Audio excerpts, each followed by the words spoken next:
Hello friends, this is Meena. Welcome back to Meena styles. ఈరోజు cold cough కోసం home remedy try చేస్తున్నా.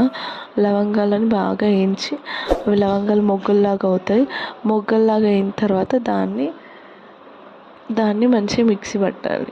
Mixie కానీ చిన్న రోల్లో కానీ దంచుకొని దాంట్లో కొంచెం హనీ మిక్స్ చేసుకొని అది నాలుక కానేటట్టు గొంతులో కాకుండా నాలుక పైన వేసుకొని చిన్న చిన్నగా చేస్తూ తింటే కోల్డ్ కానీ కాఫ్ కానీ తగ్గుతుంది. ఇది హోమ్ రెమెడీయే. నేను చాలాసార్లు ట్రై చేశాను. నాకైతే మంచి రిలీఫ్ వచ్చింది. ఇది తిన్న తర్వాత 5-10 మినిట్స్ లోపు కాఫ్ అయితే తగ్గిపోతుంది. చాలా బాగా యూజ్ అవుతుంది. అందుకే మీ అందరితో షేర్ చేసుకుందామని వీడియో తీశాను. చాలా బాగుంటుంది. ట్రై చేయండి మీరు కూడా. Thank you for watching. Bye friends.